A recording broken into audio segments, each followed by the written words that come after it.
Hi, I'm Megan, And I'm Cheri. and today we're doing our top 10 of last year, 2023. So, we've never made a top 10 before, so this was difficult for us to make because trying to pick only 10 games and then having to put those 10 games in a particular order was difficult. But these are not 10 new games, they're going to be just 10 games that we've played this past year. Okay, so I'm going to start us off, and I guess we should go 10 to 1. Okay. So, Well, and I was going to say this is the first year that I have played a bunch of board games. So my daughter got me interested in it, and so it's been an interesting year trying to complete uh, our accomplishment of the 10 by 10 challenge. yes. So, and it was very hard to pick 10 off of the list because there are more games that I enjoyed besides just the 10 that I picked.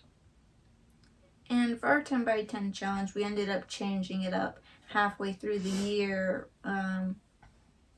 So it was really more like 16 games that we played 5 times each, except there's like 3 games that we played 10 times. Yeah. Alright, so do you want to go first or me for number 10? I can go first. My number 10 on the list was Takenoko.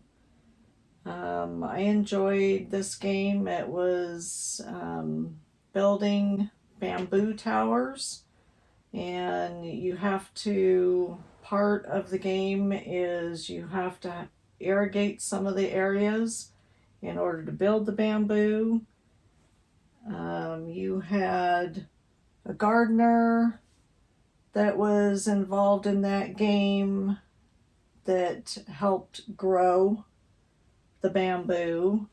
And so it was just a matter of the panda eats it. The panda eats it. You're collecting different cards, and the different cards that you collect gives you options of what bamboo towers you have to stack as far as color, how tall it has to be, whether it has to be on an irrigated area or not.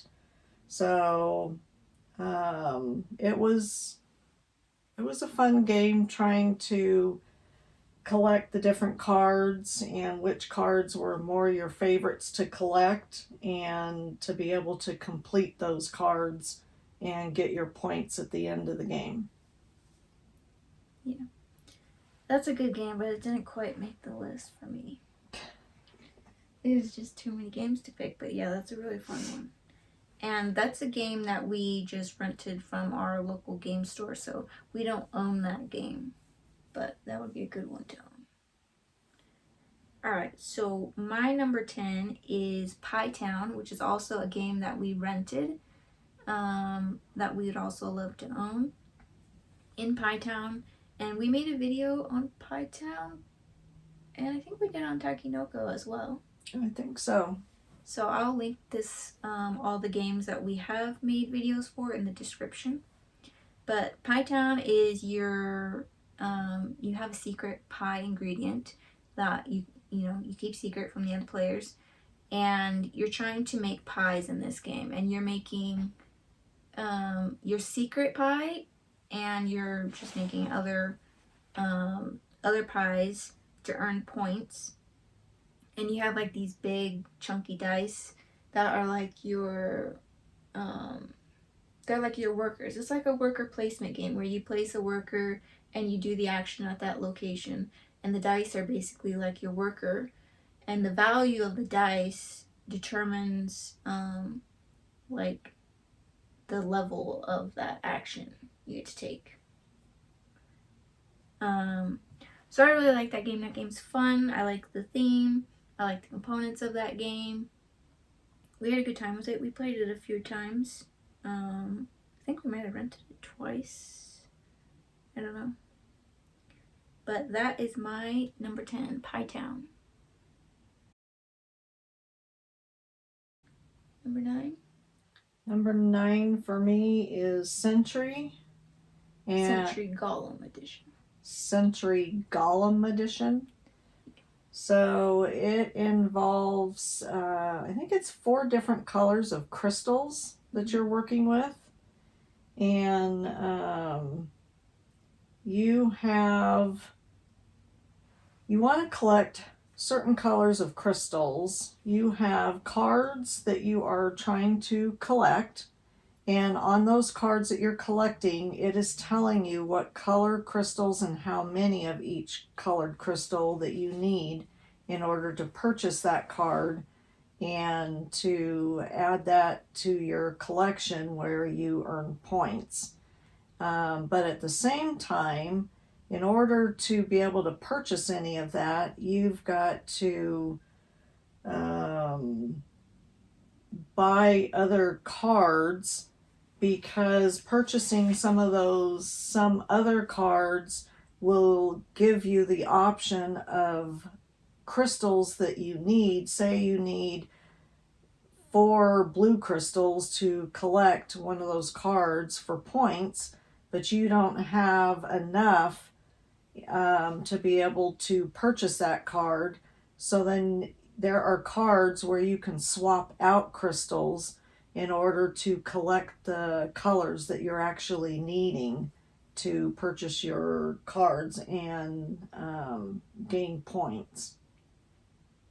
Anything else on that? And keep in mind, I'll put up pictures so they'll be able to see what we're talking about. It was really fun collecting the colored crystals, and you really have to think when you're trying to swap out and purchase cards in order to get the colored crystals that you need. So I really enjoyed that game. That was my number 9. And that game is based off of Century Spice Road, which is just the same type of, you play the same way, but it's different components and artwork. It's like real world, where this is like fantasy. I think you definitely like this one more than the real world one. Probably. Okay, so my number 9 is Monsters on Board. And it's a really fun game, and it's super cute artwork, and it's not talked about very much. But that game, I would say it's a dice game, kind of, because the dice is the main components. And so you have these, and I don't think we made a video on that one. I don't think so.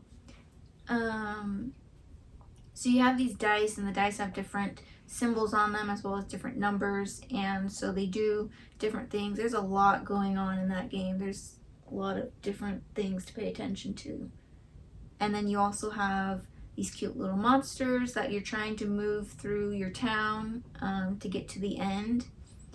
And there's also cards you can collect to get victory points, but it's mainly placing the dice and doing each of the actions on the dice that you selected, and then moving your monsters and stuff. And it's not cooperative, and it's not a take that game, because there's not much interaction between the 2 players. There's drafting of the dice, where I have 4 dice in a little vehicle, and she gets 4 dice in a little vehicle, and we take one and pass it, take one and pass it. So that's how that game goes. But it's really cute artwork, and it's a fun game. I like that it's super thinky, because I like games that make you think. So that's a fun one. My number 8 is Escape. Escape the Curse of the Temple. This one right here. So that game is a cooperative game, and I've enjoyed a couple of the cooperative games that we've played. And this game has a kind of like, what is it, a sound? It's got a soundtrack. It's like a time, it's a time soundtrack. So 10 minutes long, I think. Push the button to start the game, and you've only got so much time. It's cooperative in that you are trying to collect certain things. It's a dice rolling game, and you are rolling the die, trying to get the correct symbols that you need on the top of the die in order to be able to move. And you're going into different areas of the board, and those different areas you are also trying to collect things in order to gain points. You're not collecting things, you're trying to get rid of your crystals. Are we gaining crystals when we go in those rooms? No, we have a certain amount of crystals we have to get rid of in order to escape. Okay, yeah, that's right. So you have to roll a certain symbol, and you get to either remove 1 crystal from your supply or up to 4. And you're kind of talking to each other because you're saying, okay, I'm going to go here, you go there. And before that soundtrack beeps and kind of makes almost like a gong sound at the end, like it's like the sound of a door shutting, like a stone wall. Yeah. Kind of reminds me of the sound on the Indiana Jones ride at Disneyland. Is kind of what that soundtrack sounds like to me. But the object, when you first start out, you're trying to go in different areas so that you can get rid of the jewels. But then before your time is up, and you can see how much time you have left, you're rolling die because you have to get back to the beginning spot again before that gong sound or whatever the sound is goes off. And so it is really fast rolling and intense. Very intense, because you can see how much time is left before that sound is going to go off, and man, that makes it even more intense. So it's a lot of fun trying to complete all those tasks and be able to get back to the spot where you need to be before that sound goes off. So that's your number, what? 8? 8. Okay, so my number 8 is Ticket to Ride, but specifically either Ticket to Ride Italy or Ticket to Ride Rails and Sails. Those are my 2 favorites right now. I like them equally. I think they're both very different.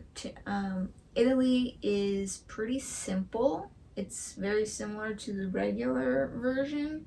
It just adds in different scoring at the end, because you're scoring for how many different countries you visited. Oh yeah. Like how many different not countries. It's got like the flags of like each area of the board. I don't know. Is it flags of some of the countries or cities? Well, it's not countries because it's all within Italy. I think it's got it's Italy name, city names or something. Maybe, but yeah, there's different flags, and you're scoring based off of how many different flagged areas you've been through. So that's the really only difference with Italy. And also the fact that it's like a super long board and it's not very wide. Yeah. Other than that, I think that everything else is the same with Italy. Italy is just an expansion, so you do need to have a base game of Ticket to Ride Europe or Ticket to Ride USA in order to play it. The Italy one. Yeah. And then Ticket to Ride Rails and Sails, I also love that one because it's more complex than the original Ticket to Ride. So there's more going on. It's not so simple, which I like. It adds in the boats and the harbors, and so you're collecting boat cards and train cards, and then you have to collect certain 2 colors of trains and 2 colors of boats that all have an anchor symbol on it to build a harbor and stuff. So it adds in more complexity to it. And you can only build the ships on the ship routes and stuff like that. So I really like Rails and Sails and Japan, or no, Italy. It's the Japan-Italy expansion, but so far we've only played Italy. Yeah. So yeah, Italy and Ticket to Ride Rails and Sails. And that is my number 8. So your number 7. And my number 7 is Ticket to Ride. And so I would say, just to add on to what she was talking about, yeah, I kind of like quite a few of the Ticket to Rides equally, but the Rails and Sails does make you think and figure out how you're going to get everything done, because when you play just regular Ticket to Ride, you're just given so many trains to complete whatever courses. That's the same in all of them, though. Cards that you have, but in the Rails and Sails, you are only allowed a total of 50, but you have to split that number between the boats and the trains. So when you're collecting and trying to complete a route, and some of the route has the ships, or it may be all ships in that route, or it could be half and half or whatever, you really have to guess in the beginning how you're going to equal out, or do you want an equal amount of ships and trains, or do you want more trains and ships, so that you can complete the different routes. So that is a lot of bit of thinking, especially when you're adding more cards for your routes that you want to pick, to determine whether or not you're going to be able to complete them, to see if you've got the right amount of boats and trains for that. Yeah, having to choose in the very beginning how many of each, that is difficult. And but at least they allow you the option of spending a turn swapping the pieces later on in the game if you miscalculated, or if your routes change or something. It just sucks that you lose a victory point for every piece you swap out. Yeah. But yeah. So is there a particular Ticket to Ride, though, that you would say? I like the regular Ticket to Ride, but we've played the Rails and Sails a few times, and yeah, that is a little bit more challenging trying to complete that. But I really love the regular Ticket to Ride also. Okay. Are we on 7? I was on 7. Did you do 7? I did not do 7. Okay. My 7 is Ark Nova. Ark Nova is about building a zoo. And so it's, I think it's considered a Euro game. It's considered a complex game. I don't find it that complicated, though. But no. Everyone else, I notice people consider that to be a hard to learn, complicated game. But they consider it like a heavyweight game. I would say it's more like a medium weight, in my opinion. Yeah. But, I don't know. So in that game, you're building a zoo. Each player has their own zoo mat, and you have these little, they're not polyominoes, they're not Are they hexagons?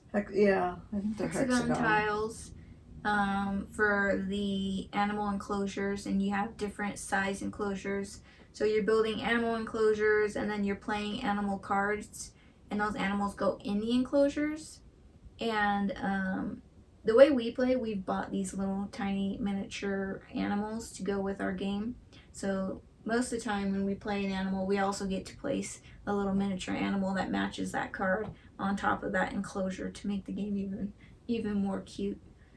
But yeah, so then you're playing animals into those enclosures, and you're just trying to earn points based off of like how many of a different type of animal maybe, or how many of a different type of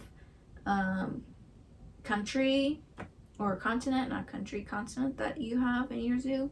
The scoring is different for each game, but you're basically just trying to get as many points as possible. And that game is kind of unique in the fact that you can have negative points or even 0 points at the end of the game.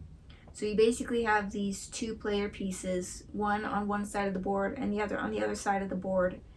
And they're slowly moving closer to each other, and then eventually they will cross. If your pieces don't cross or at least meet in the same space, then you're going to end up with negative points. So the goal is to get your 2 pieces to cross each other, and then the farther apart they cross, the more points you get, obviously. Yeah. But so that game, you're like getting, I don't know if we've ever gotten 100 points in that game. I think it's usually in like the 60s or something like that.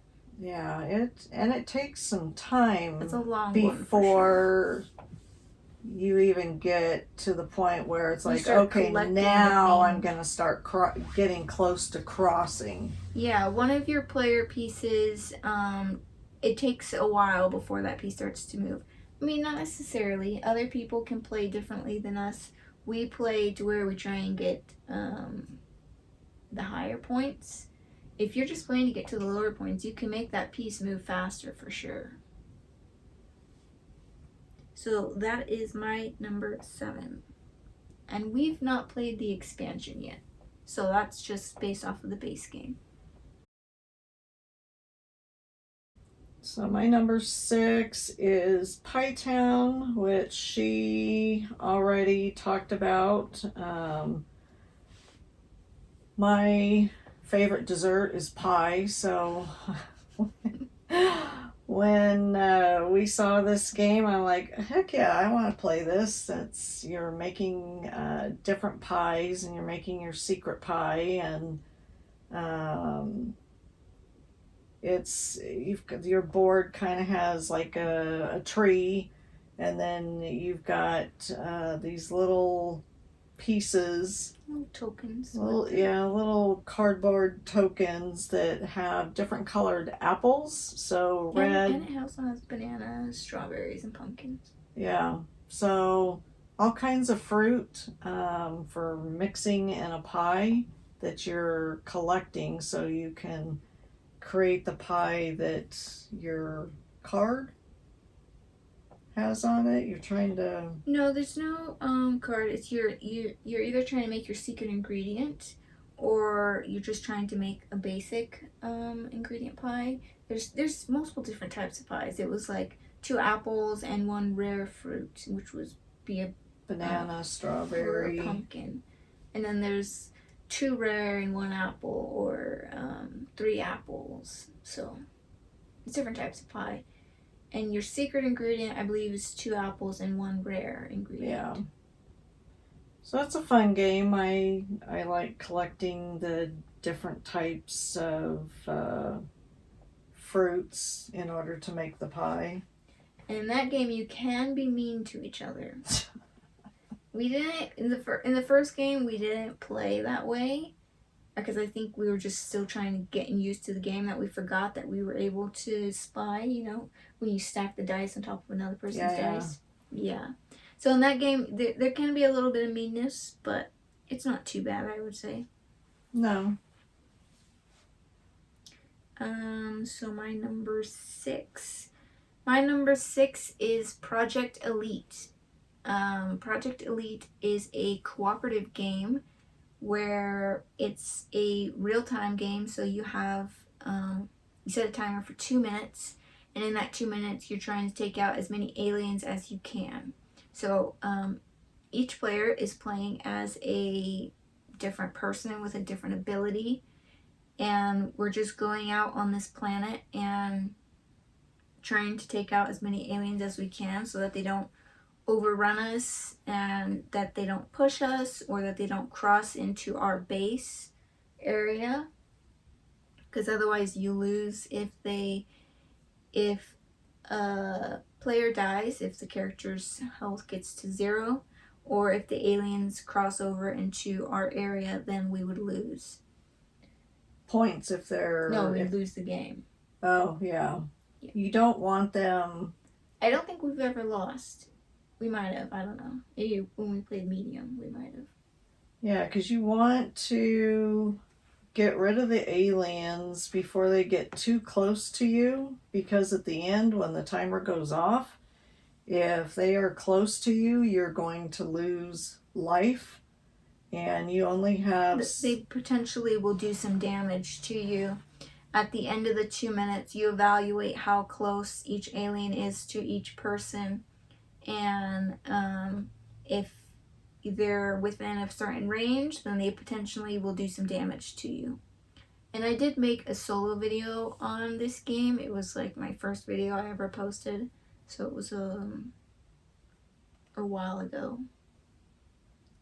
But yeah, that's a really fun game. It's also pretty intense, and it's more complicated than Escape, because you have, you know, different weapons you have to activate and stuff, and you have to be within line of sight and all of those things that you have to pay attention to. But that's a really fun cooperative game. It's also a great solo game, so that is my number 6. And my number 5 is Ark Nova, which she spoke about already. Yeah, we're gonna have a few crossovers now. I do like Ark Nova. I like being able to build my zoo with, you know, just your regular zoo animals to exotic animals, and from the different continents, and so that is a lot of fun. And I do like either the Red Balloon store or some little toy store where you can find these little tiny... I think they're called Safari LTD. They're like little small rubber animals, and all different kinds, and I think it is a lot more fun. There's no way to collect, especially when we get to the expansion. It's going to be hard collecting all the different types of zoo animals, or not zoo animals, any of the animals that you would need. But yeah, she's just talking about the little animals that we add to the game, not the cards. Yeah, so once I have collected and built an area in my zoo for, say, like monkeys, and being able to have that little tiny monkey animal that I can sit on top of that card just makes it more interesting. Makes it more enjoyable. Yeah, you're looking at all these cute little animals that you now have in your zoo, instead of just looking at a flat piece of cardboard. So I'll try and link down in the description where you can buy those little animals if you're interested. I'm not really sure where you can buy them online, but if you happen to live in an area that has a Red Balloon toy store or Teton Toys, I know those two stores carry those animals, and so does Michael's, but they sell them... Michael's sells in packages, so you can't pick and choose, whereas at the two toy stores I just mentioned, you can pick and choose each animal that you want. Yeah, they're individually priced, which I think is better. And I think if you go to Amazon, I think you can buy... You can buy their them in packages, though, but... I think it's more expensive that way, especially if you're getting animals that you don't need. Right. What number was that? You're 6? 5. Oh, you're 5. Okay. My number 5 is Everdell. And specifically, I prefer Everdell with a few expansions. Everdell base game is great. I love that as well. But Everdell wouldn't be this high up on my list without expansions. Because I feel like each expansion solves a different problem that the base game had. So in Everdell, you've probably heard of that game, you've probably seen it. It's got that big wooden tree in the center of it. But in that game, you're basically like a city of critters. Mm-hmm. And all the critters have different jobs and all that stuff. That's like the artwork. But basically, it's a tableau building game, and you have cards that you're just playing out in front of you, and the cards give you different victory points. And it's also a worker placement game because you're sending out your little worker meeples to different locations to collect resources, and then you use those resources to pay for the different cards.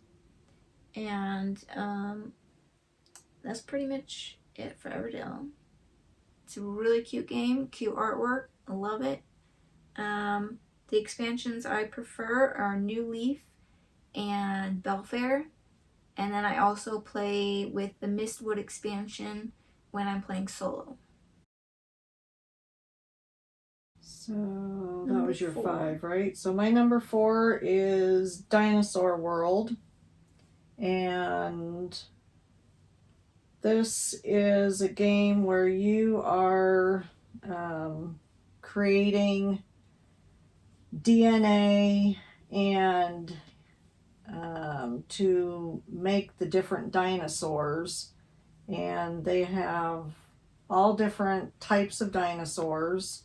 And you can run out of DNA pretty quick. So you need to pay attention to the DNA is different colors, and each one will have certain colors that you have to have each dinosaur for each dinosaur, and it can be 3 of one color and 1 of another, or it can be 2 of 3 different colors that you have to collect in DNA in order to build that dinosaur. So the more dinosaurs that you can collect the DNA on and have that dinosaur sitting in your dinosaur world, the more points you get. And you'll probably explain more on that. That's another crossover game. So I'm supposed to reveal that. Spoilers. So that game does take a little bit of time to play that, but you don't really notice it too much because you're really getting into the game trying to... It's not that long. It's like an hour and a half. So it's not as long as... No, it's not as long as Everdell or Ark Nova. Oh, okay. Well, I don't know. Everdell just takes us forever. I don't know why. It just always does. Maybe Everdell's not actually as long as we think it is. So, Dinosaur's a cute game, Dinosaur World, for being able to create the different dinosaurs that you're trying to collect and earn points on. And my number 4 is Star Wars Outer Rim. This is a fairly new to me game. It's only been a few months since I've had it, and she does not like it at all, so we've tried to play it 2-player and it doesn't quite work. So this is on my list for solo only because I've not played it with anyone else. So Star Wars Outer Rim solo, in that game it feels kind of like the movies. You're playing well, I don't know if you're playing. You're basically traveling throughout the galaxy to the different planets, and you're taking jobs and bounties, and then you're going to find those bounties and either eliminate them or capture them and then deliver them to somewhere else. So it's kind of like a pick up and deliver game.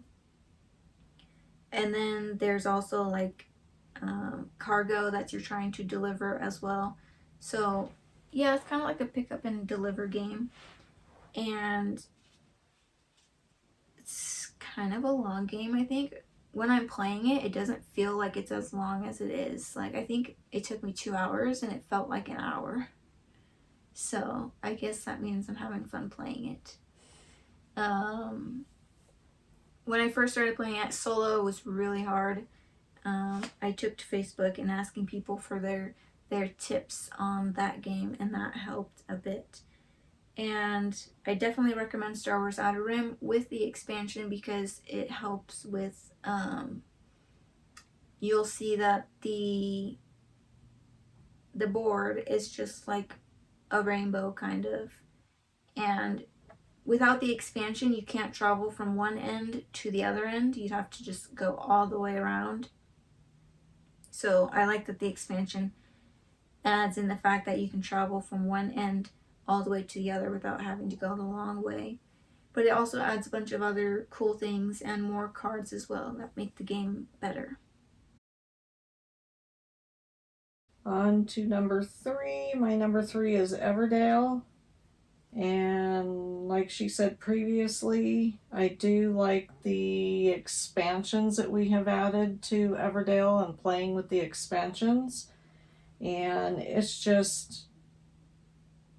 a really fun game. It's cute. I love the artwork, like she said. The designer of that game did an excellent job with the design of the cards, the board that you're playing on, the cute critters and all the animals are just, it's just really well done. And even the little pieces, you're having to collect berries and wood logs and pebbles, and then the gold, resin, the resin that you have to collect in order to purchase some of the critter cards that you're trying to purchase. So that game is really cute, and with the expansions, yes, a lot better. I love it a lot.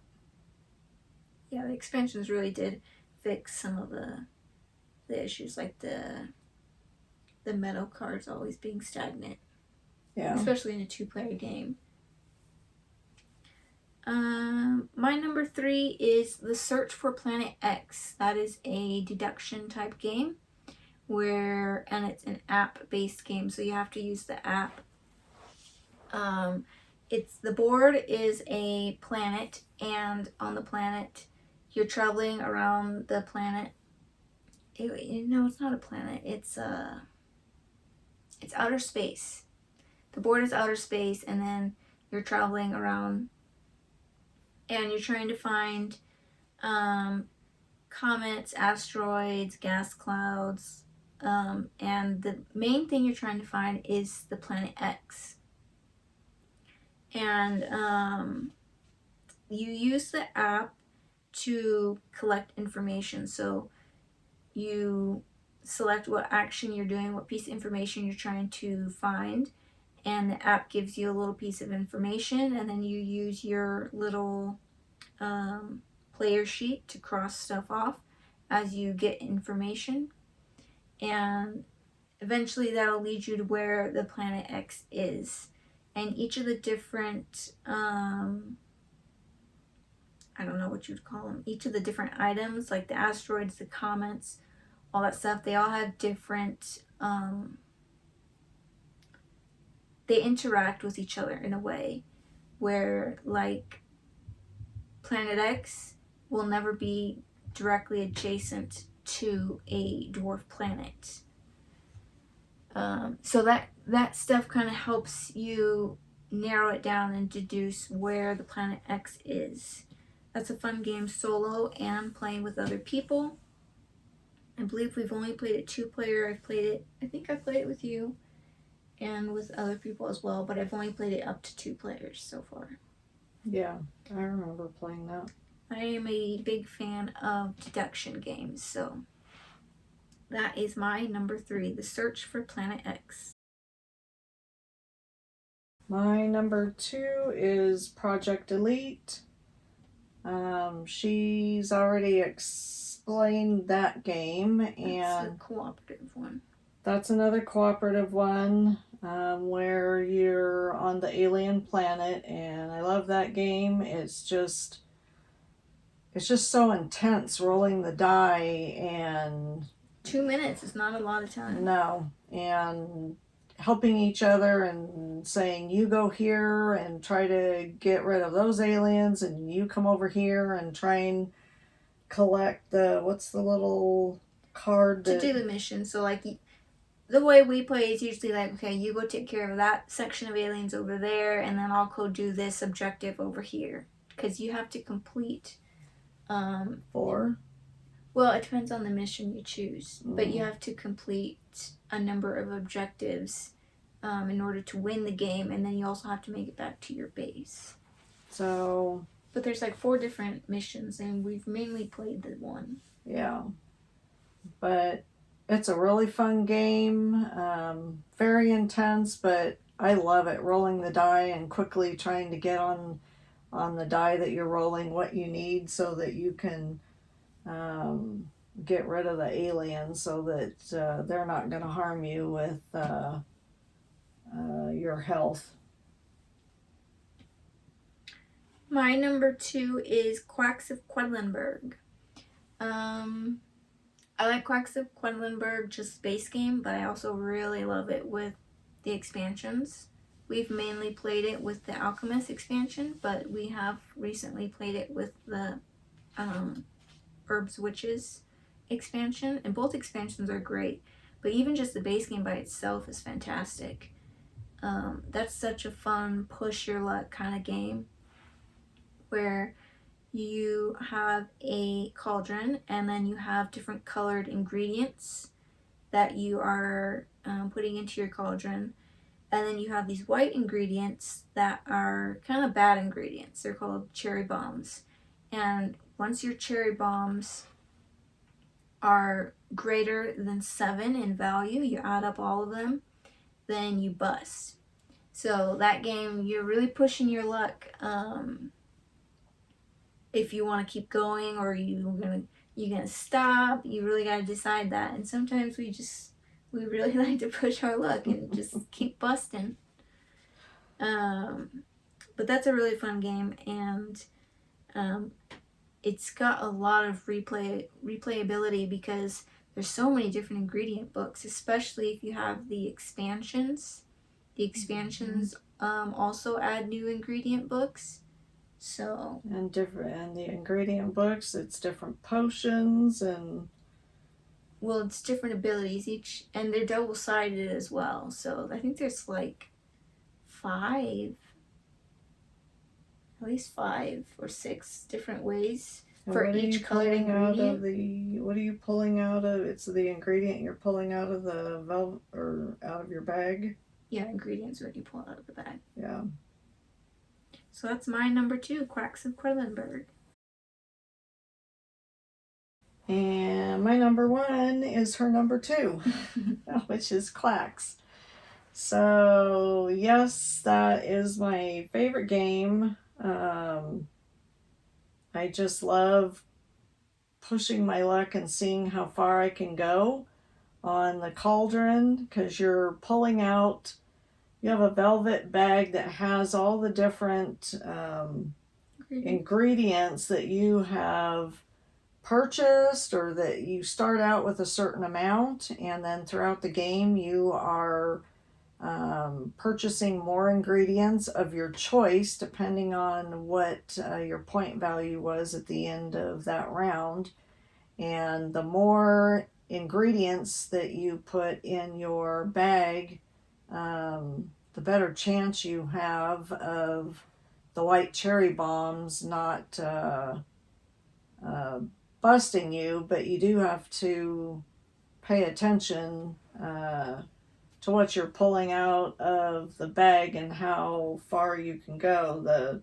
It's a lot of fun trying to get as far as you can on the cauldron and stopping at a ruby spot, because the further you can go, the more victory points and the more money that you collect, which is your ingredients. So that is my favorite game out of the top 10. And my favorite game that I've played this past year is Dinosaur World. I'm a huge fan of dinosaurs, so that was just an obvious. She's already talked about Dinosaur World a little bit. Basically, it's like the Jurassic Park, Jurassic World movies, where you have this park and you're buying tiles that are different attractions to add to your park. So just like Jurassic World, where they've got different attractions to go to, rides or different I don't know what their attractions are. It's like rides and shops and stuff like that. And then there's also the dinosaur paddock tiles that you can buy so that you can build dinosaurs inside of those paddocks. And then you are collecting DNA and spending that DNA to make different types of dinosaurs. So each dinosaur requires a different amount and different color DNA. And you do go through DNA really fast, especially if you're building the carnivores, the red dinosaurs, because they require a lot more DNA than the herbivores. And so it's just like the movie, because you have this park where you're building attractions, you have the dinosaur paddocks, and you're making dinosaurs with DNA, and then you also have, you go on a Jeep tour, take people in your park through a tour through your park, and sometimes, when you go to visit the dinosaur paddock, someone might die. So it's just like the movies. So there is death in that.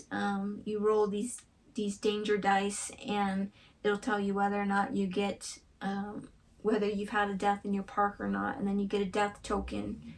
And obviously the death tokens are bad. You want to have as little of those as possible.